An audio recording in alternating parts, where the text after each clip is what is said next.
Hello there, welcome to another week in our garden. Lovely sunny day today. Now I'm not complaining about the weather no more because I've seen the weather that's in the world and we're very lucky we're having a little bit of rain and these nice cool days. So I shan't complain about the hot weather no more. The first thing we're going to do this week is get this apple tree pruned. Now I've done half, I'll just show you. I've done this half. You can see where that's all been nicely pruned, and then I'm going to prune the other half with you. That's how it is before I start up. There's lots and lots of new growth on it, and I don't want apples right up there. I'll never see them again. I'll show you how to summer prune your apple tree. Now, as you can see from this side, there's quite a bit of trimming to do, so I'll get on and talk to you as I do it. It's quite simple really. I'll show you on this one.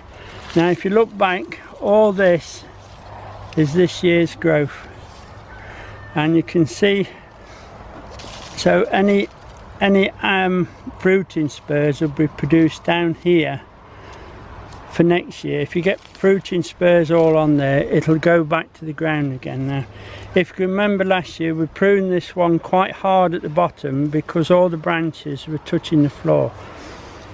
The result is I haven't got so much fruit on it this year, but the fruit we have is up on the boughs, not dragging on the floor like it was last year.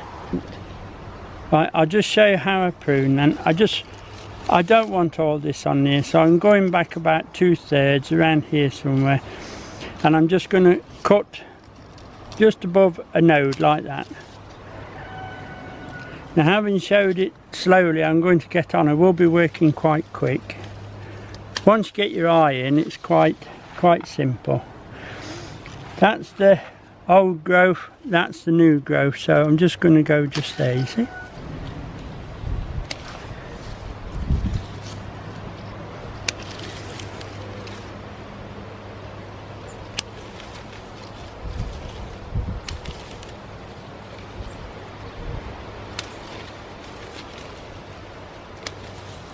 I'll just show you this branch here. It's come right from the bottom, and I don't want to bow that low because what will happen is it'll fruit and go straight to the ground, so we'll take that right off against the tree.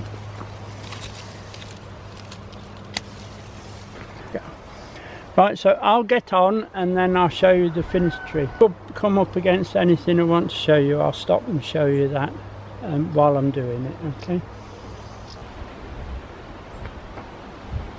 Right, that's the apple tree nearly done. There's just a couple more to show you that I want to show you why I'm going to do it. Instead of the tree wanting to put on a lot of growth into these new shoots, it'll concentrate its strength on producing fruiting spurs for next year, and next year we'll have a beautiful crop. So I want to show you is this one. Can you see where it's just growing straight into the other one? So we'll take that one off right down here, just above a node again. And if you have a quick look, this one, it's got fruit on it, so we'll leave it, but that really needs taking off because it's going nowhere into there. Can you see where it's coming straight across? We need to get that out to make more room in there, you see. That's the apple tree summer pruned for this year. As you can see, all the fruit trees have now been summer pruned. We've actually, I don't know if you can see them or not, but we've actually got 1 or 2 plums on this one.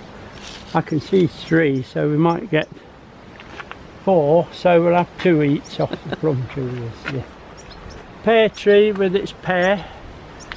Oh, I can see 2 pears on the pear tree, so we'll have 1 each. These are the late plums, all been nicely pruned for summer now. As you can see, they're showing a little bit of new growth. That's a good sign. This one is another late plum. It's doing a little bit better from that one, but I think it's because I've been watering the beans, so it's had a little bit of water. And as you can see, the apple tree over there looks a lot better pruned. can see the outdoor tomatoes are cropping very, very heavily. No late blight on these at all. You can see why we had to go to the heavy stakes now, because all that on these little canes would have just snapped them off. The outdoor tomatoes are doing exceptionally well. I'm very pleased with those. I've noticed that the smaller ones, the small orange sweet ones, as they become ready, the pigeons or some of the other birds have whipped those away, but that's fine, they can have a few as well. The bean crop is now ready for its final pick. What we'll do is we'll pick over the lot, and then I'll take the beans off the frame and then fold it all up and get ready for storage. The second set of the peas is coming through nicely. I haven't actually watered those, I've left it to the elements this year. The onions have more or less all fallen over, so I've put them in neat rows. I do like the sun to get on those bulbs and give them a bit of sunbathing, if you like. It just helps them mature a little bit more. The row that was in the shadow of the leeks weren't getting so much sun, so I've lifted that row and get a bit of sun on them. But we'll take some of these up to the shed and I'll show you how I'm going to store them later. As usual, there's a handful of courgettes every day. That's one I missed yesterday, so we've got a big one today as well. We'll just take half a dozen of these onions up to the shed area and I'll show you how I'm going to store them to let them dry out. It's nice to be able to dry them outdoors, but if they get too wet it won't do them so much good, so we'll try and get them in so we can dry them as well. Put them on. I brought these 6 up just to show you how I put them on the rack. Now what to do, as I bring them up, I have a soft brush and I just brush the dirt if I can get it off them. I don't pick at them, I just soft brush them. We'll do 2 and then I'll show you how I store them. Just mess them a little bit. There you are, look, nice, and they're not actually clean, but they're cleaner than what they were when they come out the ground. And then what to do, right, we're in the lean-to at the side of the shed. I like to put my onions in here if I can, because there's no sides really on it and the air flies through. What I do is, a lot of people are storing them like this, and I like to put mine down between and put them upside down, and then the tops won't touch, so I put 6 on and show them done. So there you are, that's how I like to store my onions. This is just 4 tile lats screwed together on some old hanging basket chains, and at the end of the season I just hook them off and just put it away somewhere till next time. I haven't painted it or anything, I've just left it natural. These are all, as you can see, they'll all dry out naturally now, and I can hold a good 100 on here. So while we're here, we'll have a look at thinning some grapes. Now if you're growing your grapes like we do for wine, this is not really necessary, but if you're growing them for eating as on the table, as we say, as table grapes, you do need to thin them. You really need to have done it by now. It's about as late as you can get doing this, but I'll show you how to do it and then you'll know. There you are then. So we'll thin this bunch so that they'll be for table use more than for making wine. For making wine you just leave them like that, let them do. I'll have to put something underneath just to catch them falling on the floor, so I'll just put something underneath. Just bear with me a moment. I've put the bucket underneath so I can just let them drop in. If they drop on the floor, the chickens will run off with them, and I don't know if they should be eating green grapes. So what we're going to do, we're actually going to thin the grapes, and you just go in. You see those 2 small ones, we'll take those 2 for a start. In they go. And there's another small one there. We'll take that one there. We want to thin, if you just get your fingers in and just, you'll see what you're going to take off. We'll take that one. This top little bit, look, we'll take 2 of those off. There you are. See this one here, it's not going to make nothing. So that one can come off. Make sure you cut the grape off, don't cut the grape itself. Else it will go rotten in there, that's no good. See those 2 little ones there? They're just wasting energy, so we'll take those. That one in there, look. Take that one as we go, and that one. All of it, not just a bit. That's it. There's another small one in there, look. We'll take that one. Where is it? There it goes. Then that one. So I'll finish it, now you see what I'm doing. I'm just finishing off now, taking the last of the thinnings out. Some of it in the bucket, some are missing. There you are. Happy with that. Just one more there, I like that one off. That's it. Now, you must have good secateurs or some very, very long pointed scissors to do this. You'll not do it with normal secateurs. If you just see that one, we'll just take that off there. There's 2 there and 1 there, look. Just to make it look proper for you. Right, so if we look at that, now if you're doing grapes for wine, you'd leave them like that. And if you want nice fat grapes for eating sweet, or culinary grapes if you like, we'll thin them down to that. You should be done by now doing this. It's a little bit late, but you'll be alright now. The other thing we need to do with the vine is we're going into August now. So towards the middle, towards the end of August, I'd go for the middle of August.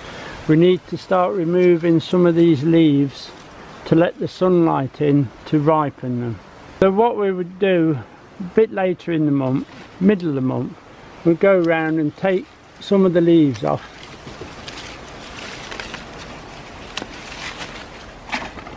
Be quite hard on it, don't worry too much. You're just cutting these, and this will let the air and the light, which is most important, in to ripen the grapes. I'll just do this area and show you how it's done.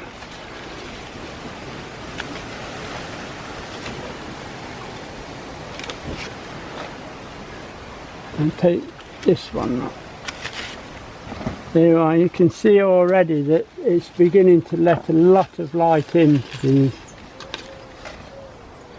You can see that the sun, when it does come out, will get through and ripen your grapes then.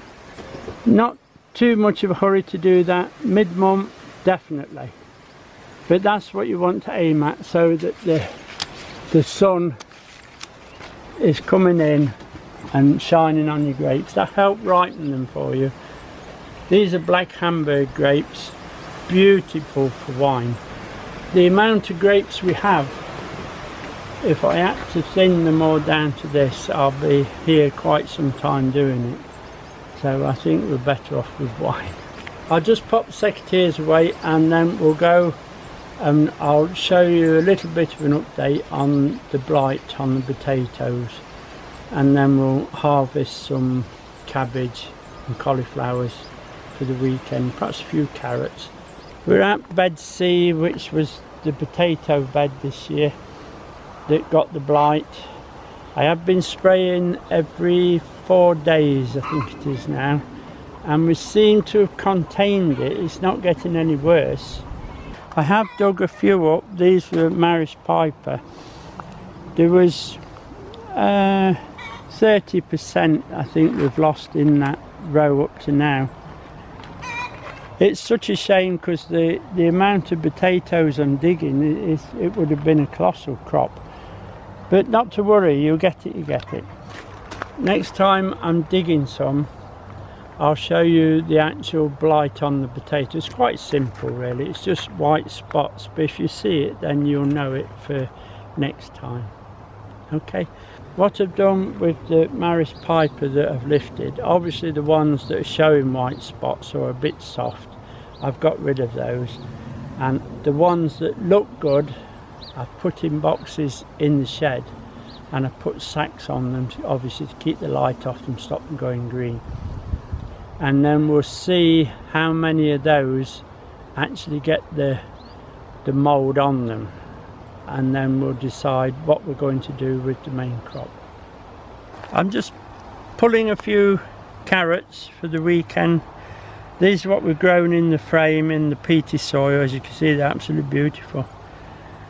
I haven't thinned them this year, I've just put them in and pulling them as, these are the earliest, so we're just pulling them as we require them.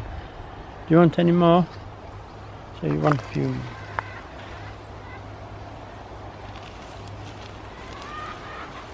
Oops. As you can see, some are a bit small, some are ridiculously small, won't use that. But there's enough there for us. And while I'm here, I'll just show you the main crop in the next frame, how that's doing. These are the main crop carrots in the other frame. There's a weed or two in them. I will go through them and take it out. I think it's a good idea to grow them in the frame. I have put parsnips in the other frame. Parsnips have actually pushed the lids off the other frame, so I've had to take them off. A little bit of weeding and these will be fine then. There's a cauliflower here we'll take,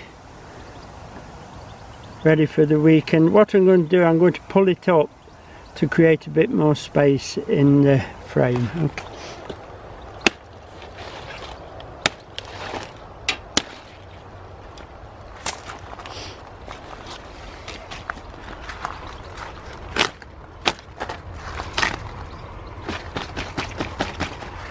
It's a bit wet, it's been raining this morning.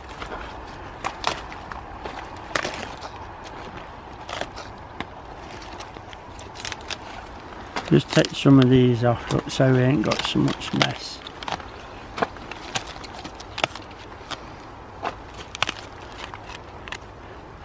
It's rather a good cauliflower because the leaves have tended to protect the head a bit. I'll just take these off. Be careful, it's a very sharp knife. There you are, look. As good as you want. And if it looks that good, we know it's going to taste good. Di said she would like this little red cabbage here, so we'll lift that as instead of the green one that we were going to get over there. Up there. But that's a nice red cabbage. Just take those off so you can see it proper. There you go. You can see where somebody's big fingers have been touching it to see if it was ripe. Beautiful cabbage, clean as a whistle, good roots, and that's solid as a cricket ball, and it'll taste beautiful. Well, there we are, we've got a nice red cabbage, wonderful cauliflower, a few lovely fresh carrots, always courgettes, and one big courgette that I forgot to harvest yesterday, but never mind. Now this morning, just after it rained, I nipped down because I thought it was going to be a wet day, and I harvested some of the French beans that I've taken to the house. That is some very nice vegetables for the weekend. Now I don't know if you remember last week I said we were going to prune the juniper around the front, the buddleia around the front, which is beautiful pink, needs a little bit of deadheading. And there's an aucuba, if I remember right, once the top taken out, it's getting too big. Okay, so we'll take these up and we'll take the wheelbarrow and we'll get this little bit of pruning done. Right, we're round at the front of the cottage now, and as you can see, the buddleia has been doing absolutely wonderful, absolutely covered in butterflies, but we are getting some deadheads now, so I need to remove one or two of these so that we can get another flush. The other thing to remember is, it's a bit of wind now, the height of it. If you remember, we cut it down earlier on, February we cut it down, and now we've got flowers where we can see them. If you didn't trim it back, they'd be right up at the top, and you just have flowers where you can't see them. I'm just going to do some deadheading. We just trim them back to the next flower, look, like that. Obviously got a bit of colour still on them, you just leave those like these. There's still a little bit of nectar in there for the butterfly. It's quite a long job, but one that you need the wheelbarrow. A bit closer than that though. You see, we just take them off, and as you can see, we're getting, they're fine, a little bit of nectar still in those, yeah. We'll leave those. That one's finished. And that one. Take that back. Take that back.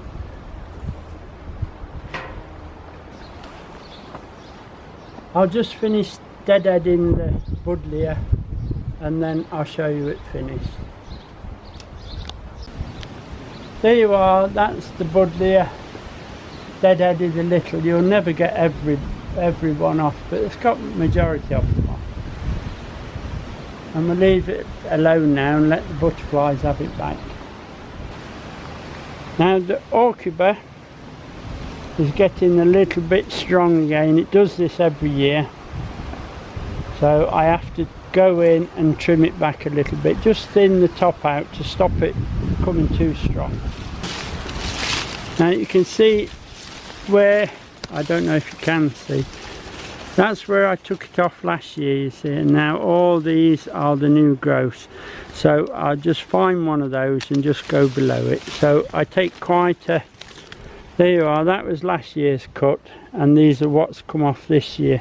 So I'm just going to go round it and thin it a little, just to reduce its size. If you leave it, it'll be right up and we'll never see the beauty of it. So I'll get on and show you it done.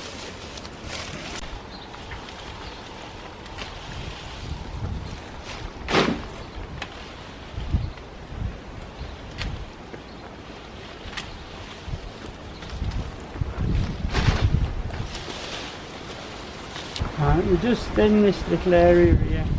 Got a bit of bindweed in it as well.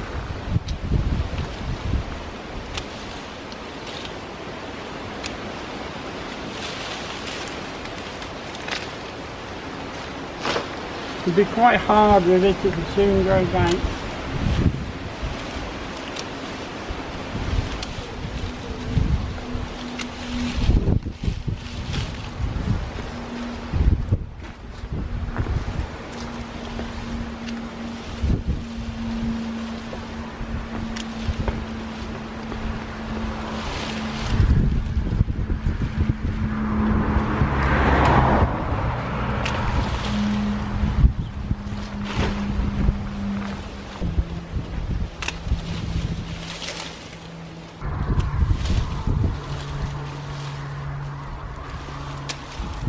I'll just take this little bit off the back and I think that'll do.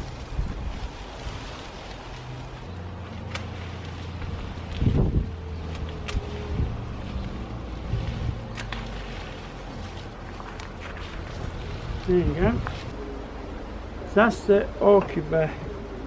Trim back a little. Now we'll do the juniper. Right, so we're going to do some pruning just here.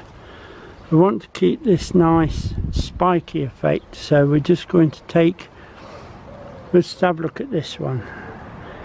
See, if you left it, then it will grow another foot. Remember that they grow in the spring and then again in the autumn, conifers, so there's more or less dormant at the moment.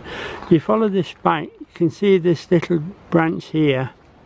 So if we go under and cut, we've taken that off and you can't see where we've been.